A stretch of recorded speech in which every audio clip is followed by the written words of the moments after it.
कि सबको जय मसीह की आवाज़ साफ आ रही हो। पहले मेरा माइक बहुत रफे चलता पाया सीगा, अजे भी थोड़ी जी जी ट्रैबलेंस है कि घटा दे बस ना। Praise the lord. सो अज प्रभु जी के नाम की महिमा होवे। उसने एक और दिन दिया हमें, हम जीवित हैं, हम स्वस्थ हैं, हम ब्लेस्ड हैं और हम प्रभु के चरणों में बैठे हुए हैं। हालेलुया। प्रभु की महिमा में की गई आराधना, जितने भजनों के द्वारा आपने वर्शिप की, मेरा विश्वास है कि आज की वर्शिप ने भी आपके जीवन में काम किया है। अभी प्रभु के वचन की ओर जाने का समय है और बाइबल कहती है हमें परमेश्वर के साथ कुछ दिन आने वाले महीने में उपवास में रहना है। कैसे रहना है? सारे बोलो, कैसे रहना है? उपवास में रहना है। जे उपवास होंगे 40 डे के, ये स्टार्ट हो जाएंगे 8 मार्च से लेकर 19 अप्रैल तक। 20 को ईस्टर है, 19 अप्रैल तक। इसी के बीच में क्रूज यात्रा निकाली जाएगी। क्रूज यात्रा का रूट थोड़ा इस बार चेंज करने का मन है, सो वो आपको बता दिया जाएगा डिस्कस करने के बाद। फास्टिंग करने से क्या होता है और क्या हम प्राप्त कर सकते हैं, जे एक सच्चा फास्ट करने के बाद ही आपको पता चलेगा। सच्चा फास्ट करने के बाद ही आपको पता चलेगा। कई बार हमारे फास्टिंग दिखावे के होते हैं, हम दिखाते हैं कि हम फास्टिंग में हैं, लेकिन बाइबल फास्टिंग के बारे में कुछ अलग बोलती है। अगर मैं ज़्यादा बाइबल की पन्नों को खोलूं, आयतों को खोलूं और आपको बताऊं तो ये बहुत लंबा टीचिंग हो जाएगा, लेकिन फिर भी थोड़ा थोड़ा करके हम इन चीज़ों को जरूर सीखेंगे कि फास्टिंग करने के बाद कैसे हम अपने रिजल्ट को प्राप्त कर सकते हैं। आमीन, हालेलुया। जोर से बोलें। जो सो रहे हैं बोलो हालेलुया। मुझे मालूम है सो रहे हैं, आंखें खुलेंगे लेकिन अंदर से सो रहे हैं।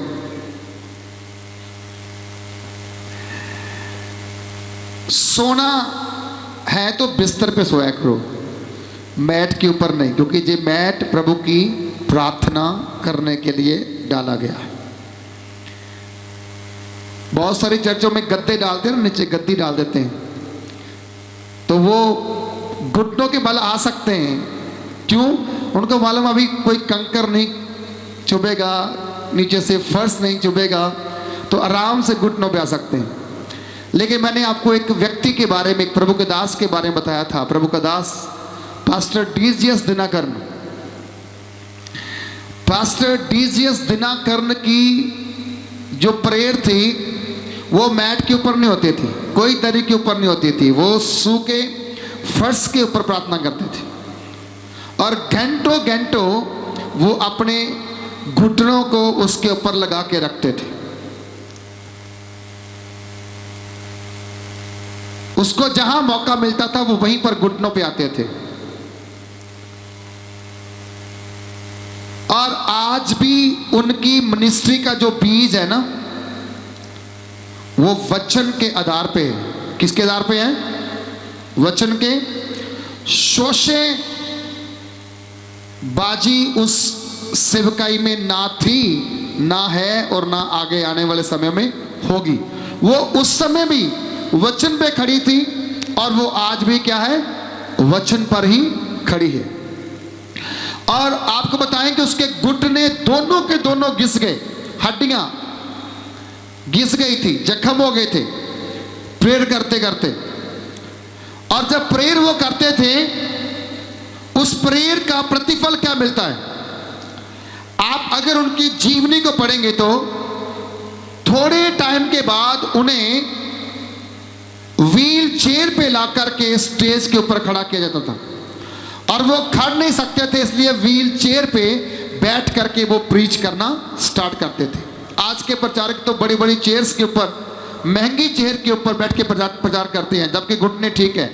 लेकिन उस समय के प्रचारक पास्टर डीजीएस दिनाकरण के बारे में पढ़ेंगे तो वो सस्ती वाली व्हील चेयर के ऊपर बैठ करके लाखों लोगों के अंदर सुसमाचार करते थे। और जब वो प्रार्थना करते थे, मालूम क्या होता था? प्रार्थना के बाद कई लंगड़े अपनी व्हील चेयर, कई लंगड़े अपनी फोड़ियां छोड़ करके उठकर चलना स्टार्ट कर देते थे।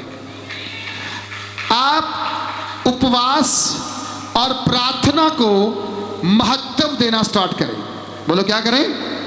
महत्व देना स्टार्ट करें। अब मैं सच में मैं हैरान था जहां पर वो टेस्टमनी सुन के सिस्टर की, बैंक का अकाउंट नहीं है और वो 10 कंट्रियों में सैर कर चुकी, टूर कर चुकी। ये कैसे हो सकता है? ये परमेश्वर अपने लोगों की विनतियों को, प्रार्थनाओं को सुनकर करता है। आपने कभी मांगा थोड़ी है प्रभु से भी, अभी तो मांगा नहीं है। जिस दिन मांगना स्टार्ट करोगे उस दिन मिलना भी शुरू होगा। बोलो उस दिन क्या होगा? मिलना भी शुरू होगा। बाइबल में लिखा गया है डैनियल के बारे में। डैनियल ने उपवास किए हैं। डैनियल ने क्या किए हैं? उपवास किए हैं। 21 दिन का उपवास, 21 दिन का उपवास। आप ये बात सुनना, 21 दिन उपवास में डैनियल ने क्या क्या छोड़ा और क्या क्या किया, हम इस अध्याय में आज पढ़ेंगे, जो है डैनियल की पुस्तक, उसका 10 अध्याय, उसकी 2 आयत से लेकर हम उसकी 14 आयत तक देखेंगे। डैनियल की पुस्तक नोट कर लीजिए, जिनके पास पेन है, जिनके पास कॉपी है, नोट कर लीजिए। और साथ ही साथ मैं विनती करना चाहूँगा कि जिनके पास मोबाइल फ़ोन से लाइव चल रहा है यूट्यूब के ऊपर, आप इसे भी जरूर ऑन करके रखें, लाइक करके रखें।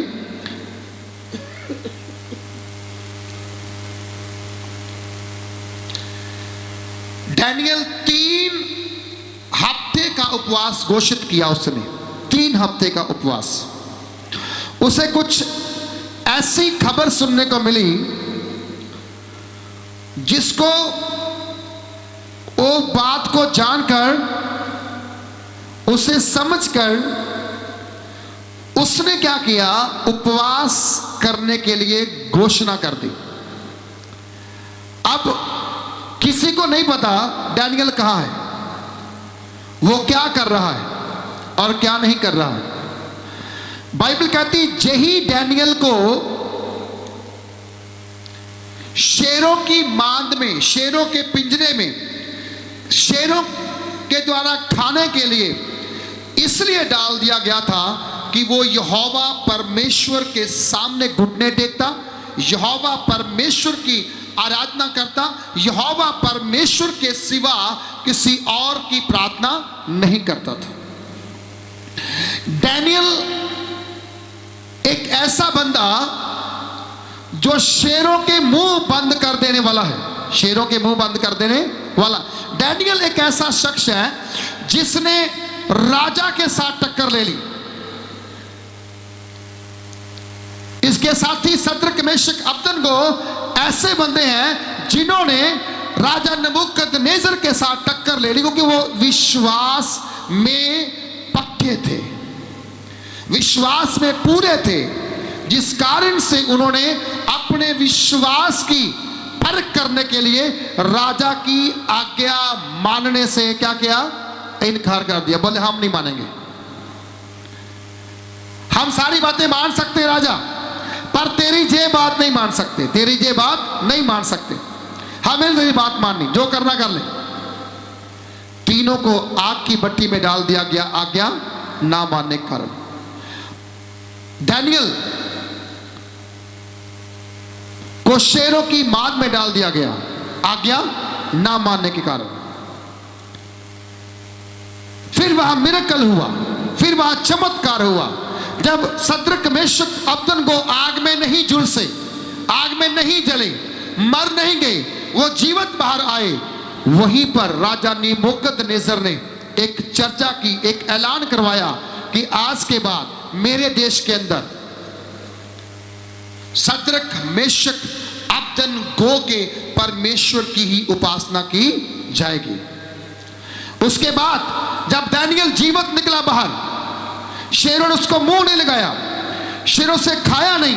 बाइबल कहती है उस समय भी राजा ने घोषणा की, राजा स्वयं आकर हाल पूछता है, किसका? डैनियल का।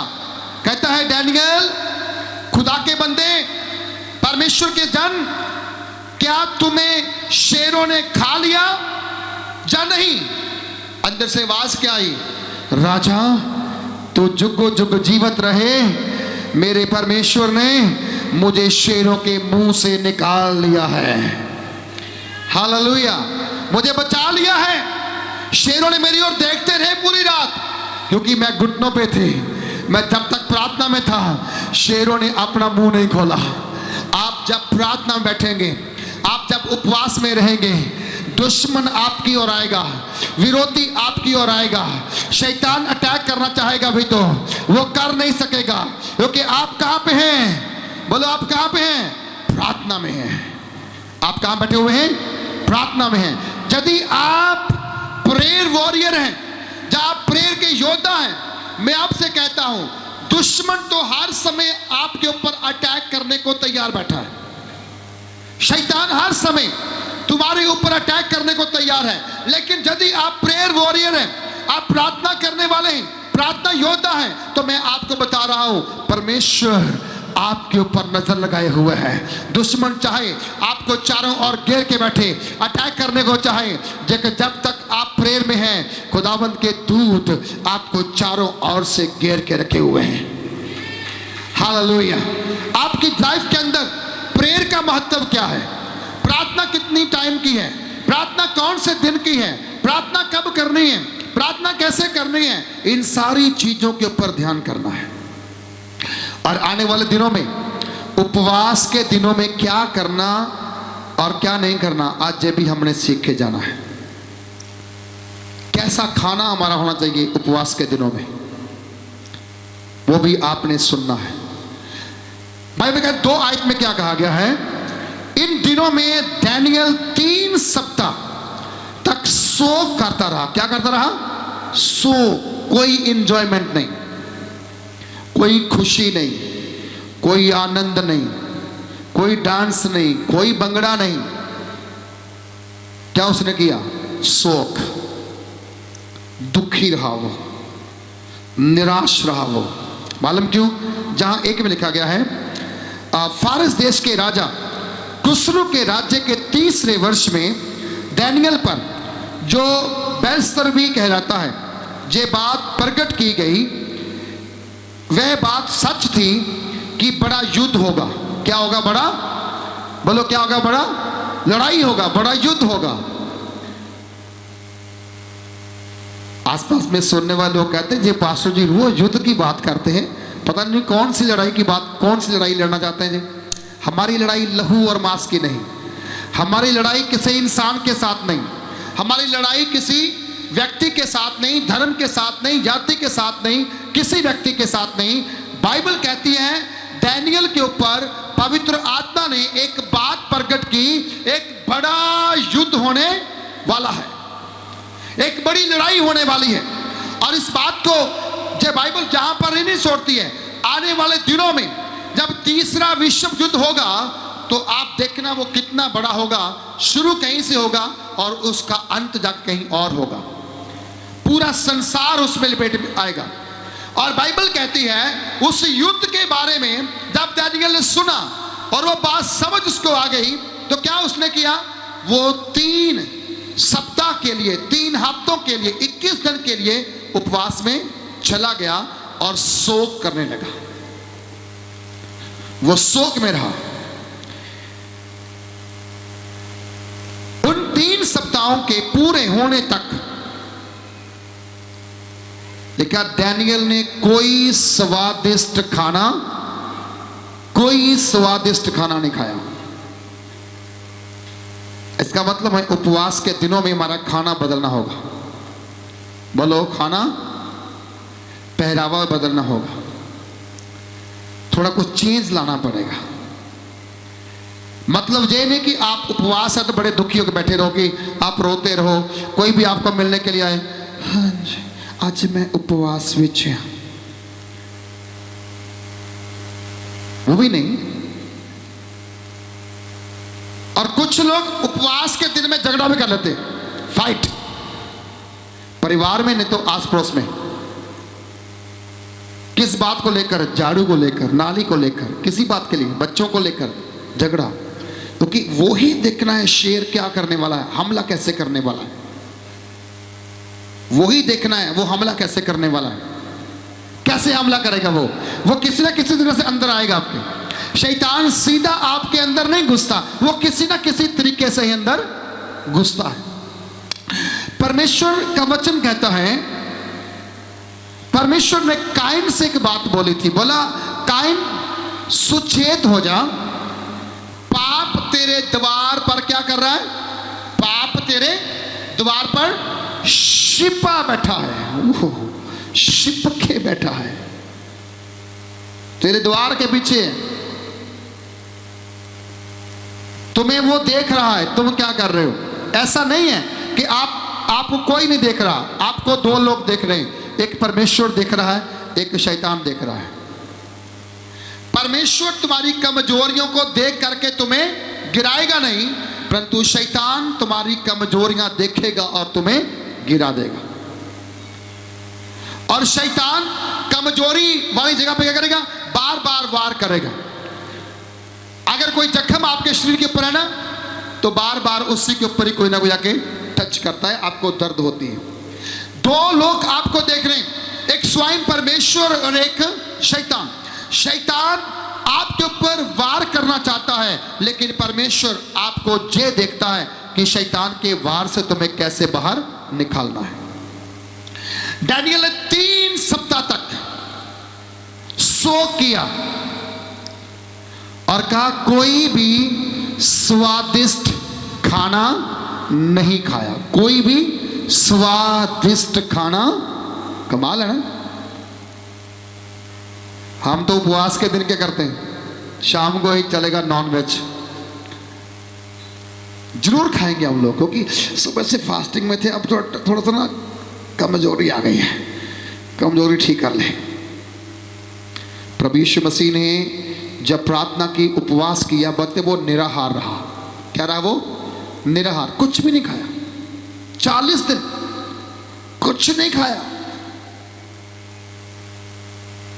वो केवल प्रार्थना करता रहा, धन्यवाद करता रहा।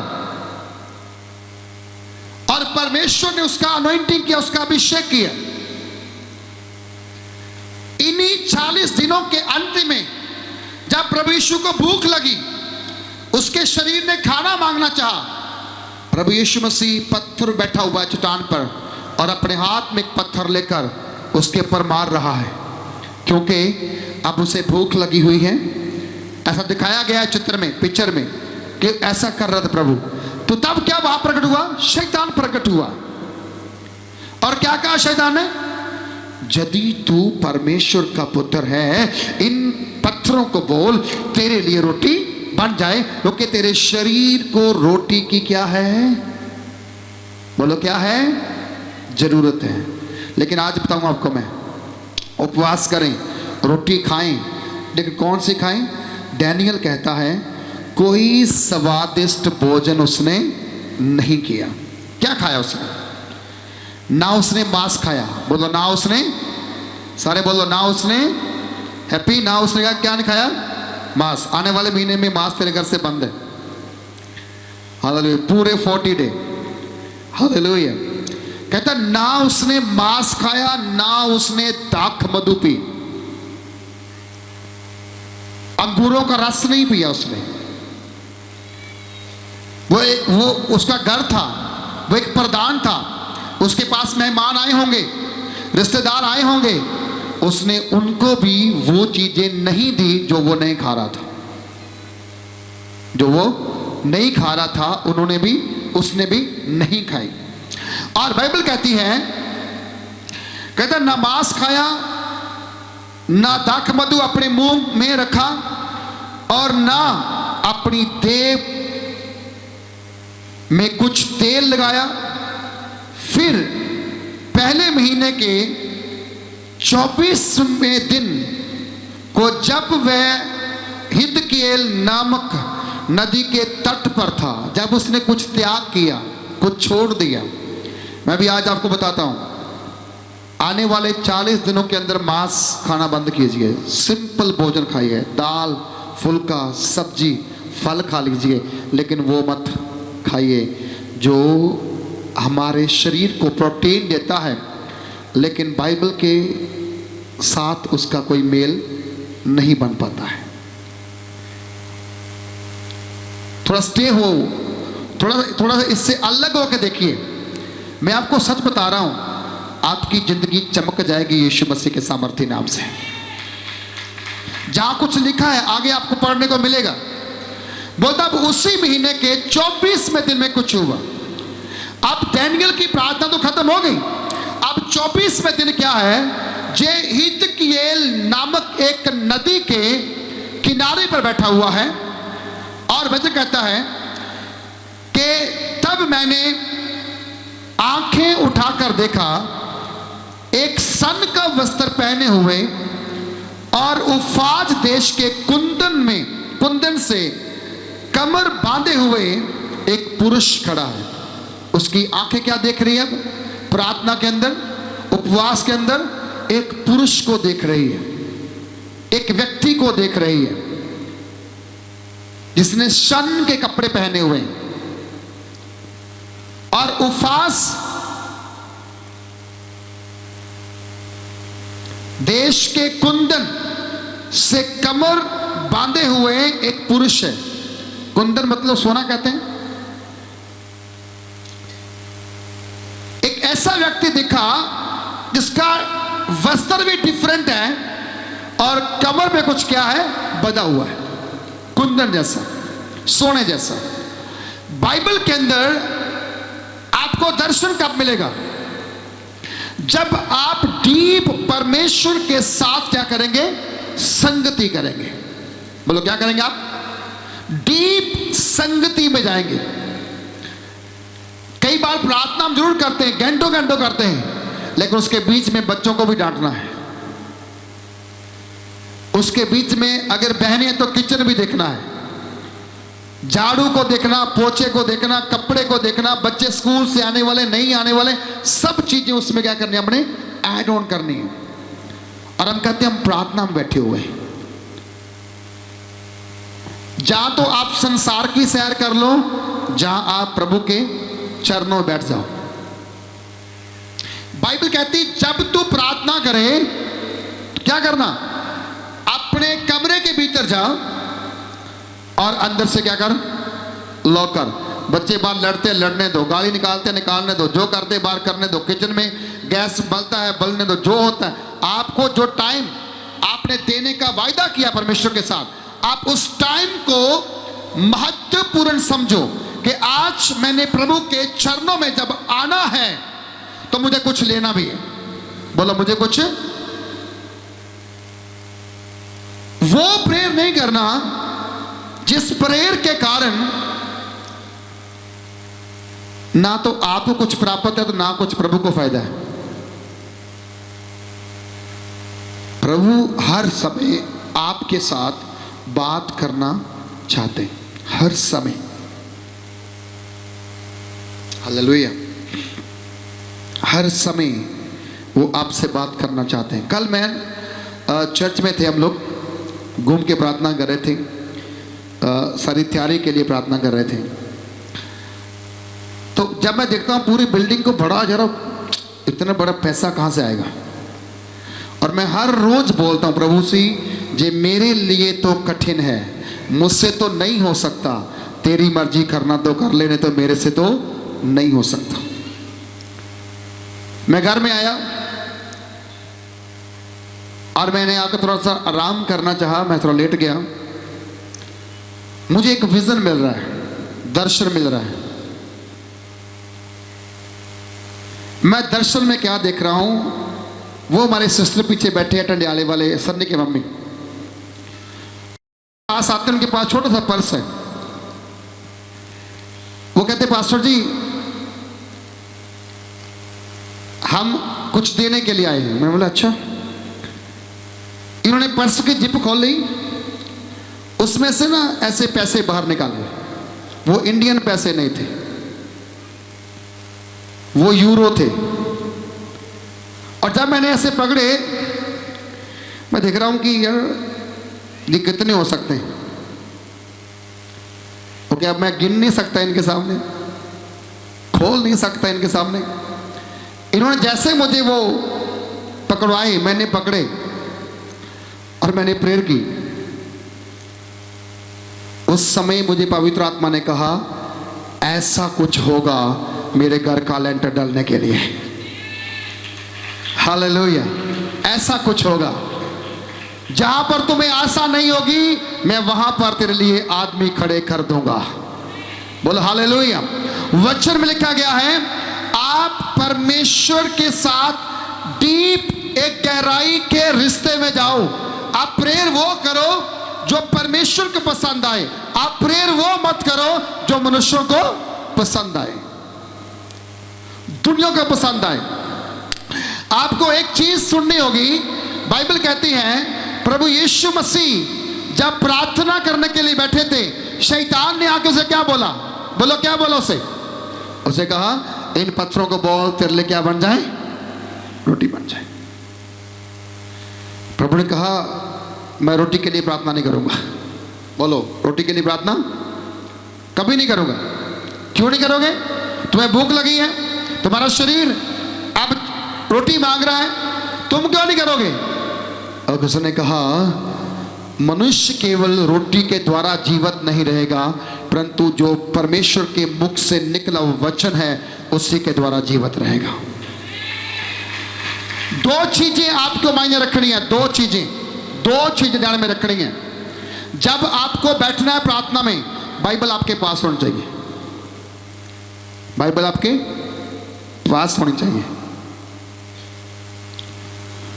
नोटबुक, एक कॉपी, एक पेन अपने पास रखना। बाइबल के ऊपर मत डिजाइन करना। बाइबल का डिजाइन बहुत जबरदस्त है। ये ऐसा डिजाइन है कि पूरे संसार में इसका डिजाइन कोई कॉपी नहीं कर सकता। ऐसा डिजाइन है। इसके अंदर एक एक वचन बड़ा सरल, बड़ा सीधा है, हर व्यक्ति की समझ में आता है। इसकी ट्रांसलेट करने की जरूरत नहीं पड़ती है। मुझे पंजाबी आती है, मेरे लिए पंजाबी में है। किसी को हिंदी आती है, उसके लिए हिंदी में है। कोई ओडिया वाला है, उसको ओडिया में है। कोई मलयाली है, उसके लिए मलयालम है। कोई इंग्लिश जानता है, उसके लिए इंग्लिश है।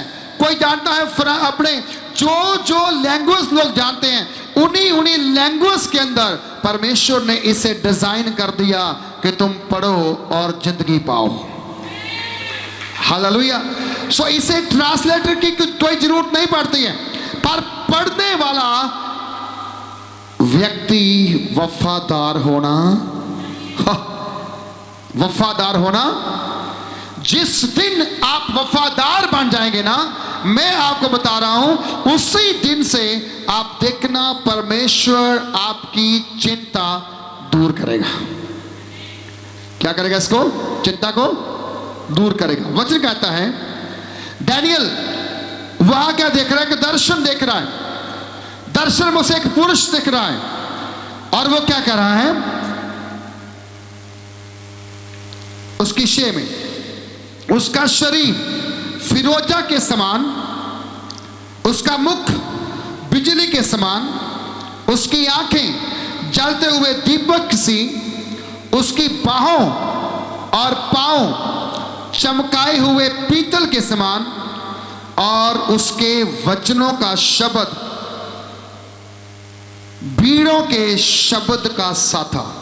बंदा एक है, बंदा एक है, पर उसकी क्वालिटी क्या बता रहे हैं, बोलते उसका शरीर फिरोजा जैसा है? और कह रहा है उसकी जो मुख है वो बिजली के समान चमकता है, उसकी जो आंखें हैं वो अलग दिखती हैं, वो जलता हुआ दीपक है। और कहता है कि उसकी बाहें और पांव चमकाए हुए पीतल के समान, और उसके वचनों का शब्द बीड़ों के शब्दों के समान। मतलब है सिंगल। जब वो बोलता है तो इतना ऊंचा बोलता है कि जैसे कोई बड़ी भीड़ चला रही है पीछे, इतनी पावरफुल बंदा। एक स्वर्गदूत उसको दिखा, और स्वर्गदूत जब उसको दिखा है तो वचन कहता है कि वो इस वचनों को सुनने के बाद डरा नहीं, घबराया नहीं, उसने कुछ अलग सोचा। और क्या कहता है वचन, जहां पर लिखा गया है, वचन में ये कहा गया है कि कई कई बार आप जब प्रेयर करते हैं आपको जल्दी उत्तर नहीं मिलता। क्या नहीं मिलता जल्दी? सारे बोलो, जल्दी उत्तर क्यों पड़ा? क्योंकि कई कई बार आपकी प्रार्थना का उत्तर आप तक आने के लिए शैतान क्या करता है, रुकावट डालता है। शैतान रुकावट डालता है। और वचन में कहा गया है जब आपकी प्रार्थना का उत्तर जल्दी ना आए, आपको प्रार्थना करना छोड़ना नहीं। कितनों को समझा रहा है? प्रार्थना करना छोड़ना नहीं, अपने मार्ग से हटना नहीं, अपने मार्ग से ना बाएं मुड़ो ना दाएं मुड़ो, परमेश्वर के साथ बने रहो, बने रहो। मां बच्चे को दूध कब पिलाती है? बोलो, कब पिलाती है? जब वो रोता है। अच्छा, रोने से वो नहीं बोलता दूध हो, वो रोता है। मां उसकी भाषा समझ जाती है, मां उसकी भाषा। बल्कि मां और बेटे का बच्चा क्या है, जो एक सीक्रेट है। बच्चा रोएगा, मां को मालूम है उसे अब भूख लगी है, अब उसे खाना चाहिए, दूध चाहिए।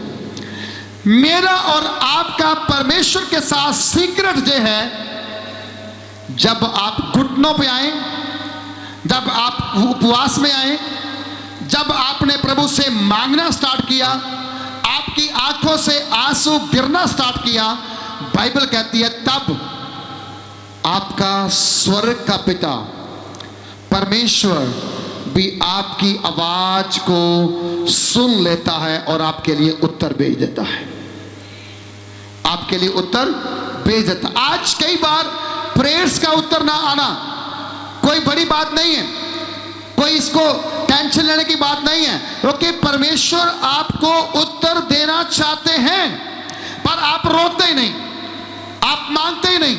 मैंने पहले बोला मांगो तुम्हें क्या होगा। कभी मांगा आपने? बोलो, कभी नहीं मांगा हमने। हम ये कहते हैं प्रभु तू जानता है, बिल्कुल जानता है, कोई शक वाली बात नहीं, बिल्कुल जानता है। माँ को मालूम ही है, बच्चा सुबह से छोड़ा है मैंने,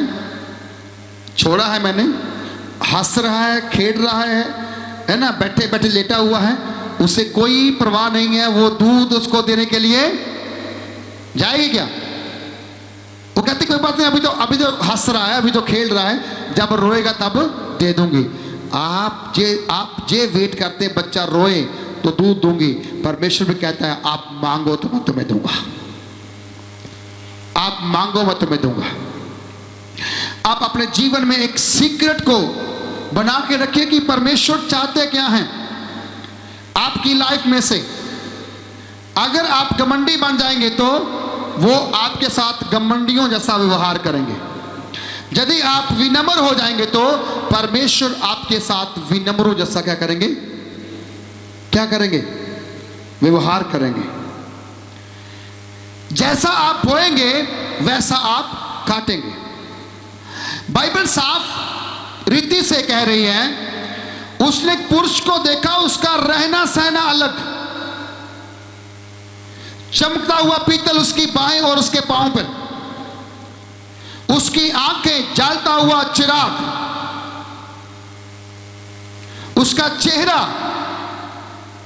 बिजली के समान, और उसका शब्द एक भीड़ में से चिल्लाने वालों की आवाज के समान शब्द। और वो क्या कहता है, उसको केवल मुझे दानियल ही ने देखा। किसने देखा? केवल दानियल ने ही देखा, किसी और ने, सब बोलो, किसी और ने। क्यों? क्यों? किसी और ने क्यों नहीं देखा? किसी और ने इसलिए देखा क्योंकि वो दानियल के समान डेडिकेशन के साथ, समर्पण के साथ प्रार्थना में लगा ही नहीं, बैठा ही नहीं। हालेलुया। आपकी प्रेयर परमेश्वर के सन्मुख बड़ी डिफरेंट होनी चाहिए, बड़ी अलग होनी चाहिए। कई बार आप अपने जीवन के अंदर प्रेयर्स में बढ़ नहीं पाते, आप अपनी प्रार्थना में रुके रहते हैं। कब तक हम निराशा का जीवन जिएंगे? कब तक हम किराए की गुलामी झेलेंगे? कब तक हम छोटे घर में रहेंगे? कब तक हम बच्चों के लिए संघर्ष करते रहेंगे? अब संघर्ष करना छोड़ दो, अब किराए की गुलामी से बाहर निकलना स्टार्ट करो। लेकिन कब होगा? जब आप घुटनों पर घंटों घंटों प्रार्थना में बिताएंगे। हालेलुया। जब आप घुटनों पे आएंगे, आप हाथों को उठाएंगे, आप प्रार्थना करने वाले बनेंगे। मैं आपको बताता हूं, परमेश्वर का वचन, प्रभु का कलाम ये कह रहा है कि आप शर्मिंदगियों का हिस्सा नहीं बनने वाले। ना आपके बच्चे बनने वाले हैं, ना आपकी जनरेशन बनने वाली है, ना आपकी पीढ़ी बनने वाली है, ना आपकी पीढ़ी बनने वाली है। डैनियल ने कहा, वो केवल मुझे देखा। बोलो, वो केवल, बोलो, वो केवल मुझे ही देखा, किसी और को नहीं देखा। हालेलुया। वो किसी और को दिखा ही नहीं, केवल डैनियल को, क्योंकि डैनियल ही प्रार्थना करने के लिए परमेश्वर के सन्मुख बैठा था। वो भी एक दिन के लिए नहीं, 2 दिन के लिए नहीं, कितना समय? 3 हफ्ते लगातार अपने कमरे से बाहर नहीं गया। वो अपने रूम में रहा, प्रार्थना करने के लिए बैठा रहा। आज चर्च 1 हफ्ता प्रार्थना करने के बाद कहते कुछ नहीं हुआ, 2 हफ्ता प्रार्थना करने के बाद कुछ नहीं हुआ, 3 के बाद कुछ नहीं हुआ, 4 के बाद कुछ नहीं हुआ। मालूम क्यों? क्यों नहीं हुआ? क्योंकि आप जैसा मांग रहे हैं वैसा नहीं मिलने वाला। आप प्रार्थना में आधा घंटा बैठते हैं और 60 बार आपको आभासियां आ जाती हैं, आपकी आंखें लग जाती हैं, आपको नींद आ जाती है, और फिर भी आप चाहते हैं कुछ बड़ा हो, कुछ मिरेकल हो, कुछ मिरेकल हो। मैं कहता हूँ मिरेकल होना है, क्योंकि मेरे परमेश्वर का स्वभाव है, मेरे प्रभु यीशु मसीह का नेचर है मिरेकल करना। वो आपके लिए करता है, वो करेगा। पर आप प्रेयर में कितने मजबूत हैं ये देखना पड़ेगा। आज नौजवानों को कोई भी काम ना हो, वो फिर भी प्रार्थना नहीं करेंगे, और दर्शन बड़े हैं, स्वप्न बड़े हैं, पर प्रार्थना नहीं करेंगे, प्रार्थना नहीं करेंगे। एक बात बताऊं, दानियल दावा कर रहा है, कहता वो केवल मुझे देखा है। क्या और लोग वहां नहीं होंगे? वही देख सकता है जिसके अंदर आत्मिक आंखें खुली हुई हैं। दो तरह की आंखें हैं, एक शारीरिक और एक आत्मिक आंखें। हमारे चर्च में एक फैमिली आया करती थी, 2 महीने वो आए, और एक दिन उन्होंने मुझे कहा हमारे घर में आना। हम लोग वहां पर गए और मैंने जैसे बैठा था सोफे के ऊपर, मैंने अपनी आंखें बंद की और थोड़ा प्रार्थना में गया। मुझे प्रभु ने बोला जहां से उठ के निकल जा, जहां से उठ के निकल जा। वो कहीं चर्च से हटकर जहां पर आए थे, और जब मैंने उनको बोला कि आज जल्दी प्रार्थना करेंगे, मुझे कोई जरूरी काम आ गया, मैंने निकलना है। थोड़े समय के बाद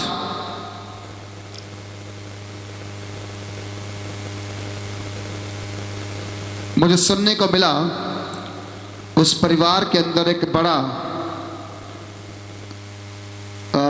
इल्जाम आ गया, बड़ी एक प्रॉब्लम आ गई।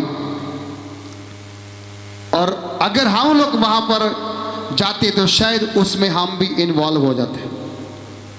परमेश्वर आपको दर्शन देता है, अपनी आत्मा से कहता है कौन सा स्थान तेरे लिए अच्छा है और कौन सा स्थान तेरे लिए अच्छा नहीं है, कौन सा फ्रेंडशिप में तेरे साथ चलना है और कौन सा नहीं चलना है, ये तुम्हें देखना है। मित्र बहुत मिल जाएंगे आपको। जब मित्र मिलते हैं ना, कई लोग बच्चे माता पिता को भूल जाते हैं, कहते हैं माता पिता कौन माता पिता, अब सब कुछ यही है। फिर वो माता पिता के साथ जबान लड़ाना स्टार्ट कर देते हैं। मैंने कुछ फैमिली को सुना है कि बच्चे माता पिता के ऊपर हाथ भी उठाने को तैयार हो जाते हैं। इस समय हमारी कलीसिया के अंदर बंदे बैठे हुए हैं। आप सोचो वो बच्चे कभी सफल हो पाएंगे? कभी नहीं हो पाएंगे। जो बच्चा अपनी मां के साथ जबान लड़ाता है, सफलता उसकी लाइफ में कभी नहीं आ सकती, क्योंकि उसे मालूम नहीं मां ने मुझे कैसे 9 महीने अपने गर्भ में रखा। उसे मालूम नहीं मेरी मां ने कितने दुख सह करके मुझे पैदा किया, और आज मेरे पंख लगे तो मैं मां के ऊपर राज करना चाहता हूं। वो व्यक्ति जीवन में कभी ब्लेस नहीं हो सकता, और जो आज वो कर रहा है कल उसके साथ भी होने वाला है। बाइबल कहती है मनुष्य जो बोएगा वही काटेगा।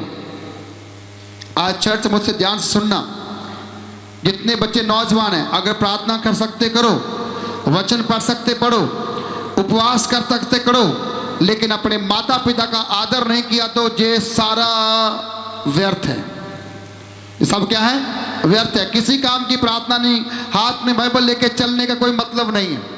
अगर आपने अपने पिता को सिर का ताज ना समझा, अपनी माता को गले का हार ना समझा, आप किसी काम के नहीं, आप कंगाल हैं, चाहे आप कितने भी रिच हो जाओ।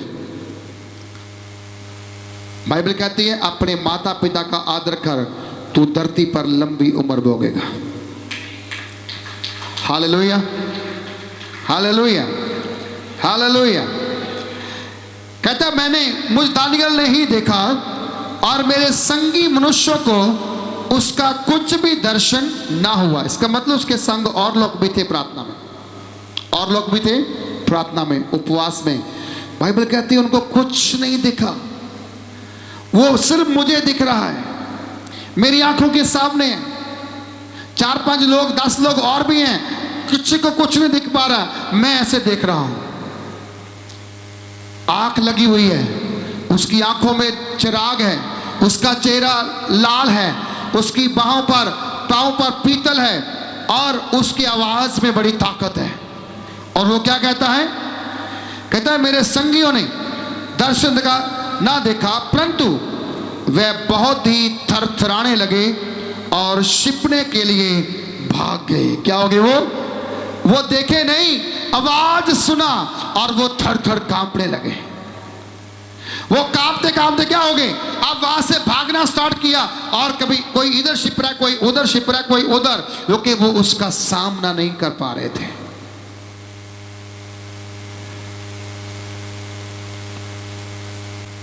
लेकिन वो थरथराने लगे और क्या करने लगे, अपने आप को छिपाने लगे। देखा कुछ नहीं, सिर्फ आवाज उनके तक पहुंची होगी। ओके, बाइबल कहती है, दानियल ने कहा उसकी आवाज बड़ी भीड़ के शब्द के समान थी, जे थर थर कांपने लग गए। और कांपते कांपते क्या हो गया, जे लोग छिपने लगे, लेकिन दानियल सामने खड़ा है। बोलो दानियल। बाइबल कहती, कौन मेरे पवित्र पहाड़ पर चढ़ सकता है? कौन परमेश्वर का सामना कर सकता है? जहां परमेश्वर नहीं है, उसका दूत आया है, उसका भेजा मैसेंजर आया है, और इसके मैसेंजर का ही सामना करना मुश्किल हो रहा है। परमेश्वर को देखना बहुत दूर की बात है। आमीन। बोलो, परमेश्वर देखना बहुत बड़ी बात है। बाइबल कहती है उसको देख नहीं सके, और क्या कहता है वो, कहता है कि वो छिपने लगे। और तब मैं अकेला रहकर जे अद्भुत दर्शन देखता रहा। जे प्रार्थना में है, ये कैसे है? बोलो कैसे है? जब ऐसी प्रार्थना आप करेंगे, आपके जीवन में परमेश्वर उथल पुथल मचा देगा। मतलब सारा बिगड़ा हुआ माहौल, सारी बिगड़ी चीजें, सारा बिगड़ा परिवार परमेश्वर एक पल में ठीक कर देगा। बोलो क्या कर देगा? ठीक कर देगा। मैं जानता हूं यशायाह नबी के बारे में। यशायाह नबी जब प्रभु के पास नहीं आया था, पवित्र आत्मा से छुआ नहीं था, वो कहता था हाय तेरे पे, हाय उस पे, हाय उस पे, वो सबको श्राप देता था। लेकिन जिस दिन उसके मुंह को छू लिया गया, उसने क्या बोला? हाय मेरे पर, मैं कैसा अभागा मनुष्य। आज आपने प्रार्थना में कहना, प्रभु मेरा मुंह छू ले, मेरे होठ छू ले, ताकि मैं दूसरों को श्राप ना दूं, बल्कि दूसरों के लिए आशीष का कारण बन जाऊं। सब बोले आमीन, हालेलुया। कहते तब मैं अकेला रहकर जे अद्भुत दर्शन देखता रहा, और मुझसे इससे मेरा बल जाता रहा। सुनो, आज नया बल मेरे अंदर आ जाए, आज नया बल मेरे अंदर आ जाए। और कहता है कि किसी ने अपने हाथ से मेरे देह को छुआ और मुझे उठाकर घुटनों और हथेलियों के बल थर थरते बिठा दिया। और तब उसने मुझसे कहा, हे दानियल, हे अति प्रिय पुरुष, जो वचन मैं तुझसे कहता हूं उसे समझ ले और सीधा खड़ा हो जा, क्योंकि मैं अभी तेरे पास भेजा गया हूं। जब उसने मुझसे ये वचन कहा, तब मैंने खड़ा तो हो गया, परंतु थरथराता रहा। फिर उसने मुझसे कहा, हे दानियल मत डर, क्योंकि पहले दिन को जब तूने समझने बूझने के लिए मन लगाया और अपने परमेश्वर के सामने अपने को दीन किया, उसी दिन तेरे वचन सुन गए और मैं तेरे वचनों के कारण आ गया हूं। मतलब कहता है कि जिस दिन तूने परमेश्वर के इस दर्शन को समझने और बूझने के लिए मन लगाया 21 दिनों के अंदर, वो बड़े युद्ध के बारे में बोला, उसी दिन परमेश्वर ने तेरे वचनों को क्या किया था? सुन लिया था। मतलब आपकी प्रार्थना जो है ना, सेम डे परमेश्वर सुन लेता है, सेम डे। हालेलुया। आपको इस बात के लिए कभी चिंतित नहीं होना कि मेरी प्रार्थना सुनेंगे नहीं सुनेंगे।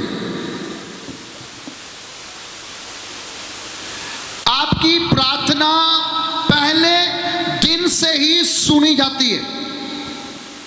जब आप प्रार्थना करते हो, चाहे आप अपनी प्रेगनेंसी के लिए प्रार्थना करते हो, चाहे आप घर के लिए प्रार्थना करते हो, चाहे आप जॉब के लिए प्रार्थना करते हो, चाहे आप विदेश टूर के लिए प्रार्थना करते हो, चाहे आप कोई भी प्रार्थना करते हो, कोई भी आप प्रार्थना करते हो, बाइबल कहती पहले दिन से ही तुम्हारी प्रार्थना सुन ली जाती है। पर क्यों उसका उत्तर जल्दी नहीं आता है? क्यों आपको वेट करना पड़ता है? उसके पीछे एक कारण है। क्या कारण है? सुनेंगे जरा। कहता है मैं तेरे पास आ गया हूं, फारस के राजा का प्रधान 21 दिन तक मेरा सामना करता रहा। मतलब मैं उत्तर लेके नीचे आ रहा था, मेरे साथ लड़ाई हो गई। बोलो क्या हो गई मेरे साथ? सारे बोलो क्या हो गई मेरे साथ? सारे बोलो क्या हो गई? किसके साथ? स्वर्गदूत के साथ, फारस के राजा, जिसको हम शैतान भी कह सकते हैं, जो बड़े युद्ध का ऐलान करता है, उसके साथ क्या हो गई? बड़ी लड़ाई हो गई। मैंने लास्ट संडे बोला था, लड़ने के लिए क्या होना है? तैयार होना है। लड़ाई लहू और मांस की नहीं, शरीर की नहीं, पत्थरों की, बाले की, तलवार की, डंडों से नहीं। लड़ाई किससे है? अंधकार और अंधकार की शक्तियों के साथ, जो हमें दिखती नहीं है, जो हमें दिखती नहीं है, जिनके बारे में हम जानते नहीं हैं, जिनके बारे में हम पहचानते नहीं हैं, वो शक्तियां हमारे ऊपर जब आके अटैक करती हैं तो आपको पता नहीं चलता क्या हो रहा है। आपकी प्रेयर का क्या हुआ पता चलता नहीं है। आप कई बार फिर प्रेयर का मेथड बदल देते हैं। आप कहते हैं क्या करो, प्रार्थना सुनी जाती नहीं, कोई सुनता नहीं, प्रभु नहीं सुनता, क्या करूं? लेकिन जहां पर लिखा गया है, कहता है 21 दिन उसकी सेना ने मेरा सामना किया। 21 दिन लड़ाई एक दिन नहीं हुई, 21 दिन फाइट हुई दूत के साथ। दूत पावरफुल होता है, पावरफुल होता है, जो आसमान से उड़ के नीचे से उड़ के ऊपर जाता है, आपको ब्लेस करके जाता है, आपको आशीषित करता है। दूत में पावर इतनी है, जब सदोम अमोरा के लोगों ने दूतों को अपने लूत के घर से बाहर निकालना चाहा, तो मालूम क्या हुआ? बाइबल कहती है लूत ने उनको बोला इनको मत छुओ क्योंकि ये मेरे मेहमान हैं। वो ना माने, वो जिद करने लगे, जबरदस्ती करने लगे और दीवार को तोड़ के अंदर आने लगे। तब दूतों ने लूत को पकड़ पीछे खींचा और क्या किया? एक ही क्षण में सारे के सारे सदोम अमोरा के लोग अंधे हो गए। क्या बच्चे, क्या छोटे, क्या बड़े, सब के सब क्या हो गए? अंधे हो गए। आज बताएं, कई बार लोग आपका विरोध करते हैं, आपके ऊपर इल्जाम लगाते हैं, आपको वहां डरना नहीं, उनका सामना करना नहीं, उनको जवाब देना नहीं। जवाब देना तुम्हारा काम नहीं, वो सर्वशक्तिमान परमेश्वर काम है। हालेलुया। वो अपने तरीके से रिप्लाई करता है। बोलो, वो अपने तरीके से रिप्लाई करता है। और बाइबल कहती है कि दूत पावरफुल थे, फिर भी आप तक, दानियल तक आंसर लाने के लिए उसे 21 दिन उसका सामना करना पड़ा, लड़ाई लड़नी पड़ी, हाथापाई करनी पड़ी। और कहते उसके बाद क्या हुआ? वचन कहता है परंतु मिकाएल जो मुख्य प्रधानों में से है, मिकाएल दूत, सारे बोलो कौन? मिकाएल दूत। जब घर में लड़ाई ना खत्म हो, किसको बुलाना? फिर मिकाएल को बुलाना। वो सारे तो किया, प्रमुख है, बड़ा है, वैसे काम नहीं रखा होया। जेड़ा जंग तुसी नहीं जित सकते, उथे मिकाएल आके जंग जिता लाना। कहना फिर क्या हुआ? मिकाएल आया, मिकाएल दूत आया, क्या करने के लिए? मेरी मदद के लिए। सब बोलो क्या करने के लिए? आप उपवास में जाओ इस साल 40 दिन में। कौन आएगा आपकी मदद के लिए? बोलो कौन आएगा आपकी मदद के लिए? सारे बोलो कौन आएगा मदद के लिए? उठा के हाथ तक उठाओ, कौन आएगा मदद के लिए? मिकाएल दूत आएगा। मिकाएल आएगा, जो दूतों में प्रमुख है, प्रधान है, वो आएगा आपकी मदद करने के लिए, आपकी प्रार्थनाओं का उत्तर देने के लिए, आपके संदेश को परमेश्वर तक पहुंचाने के लिए वो आएगा। और जहां पर लिखा हुआ है, कहता है कि मिकाएल आया,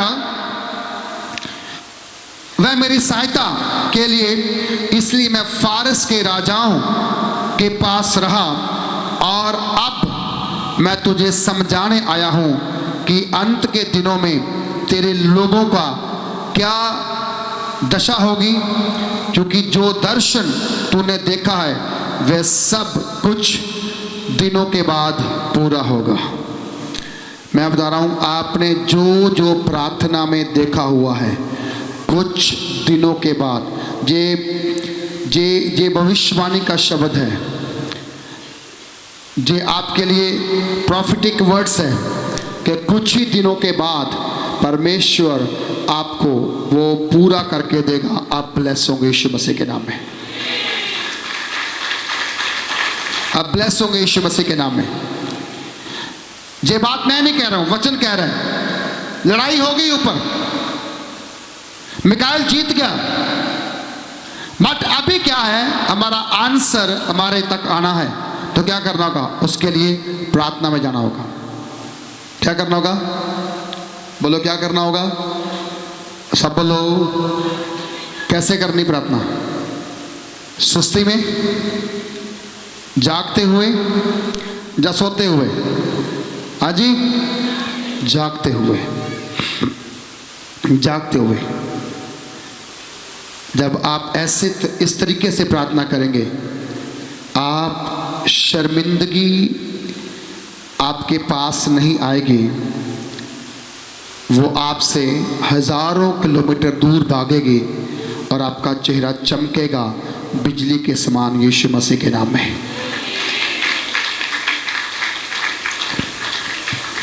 उपवास में बहुत पावर है, बहुत ताकत है। करके देखो जरा, कुछ बड़ा होगा, कुछ बड़ा किया जाएगा।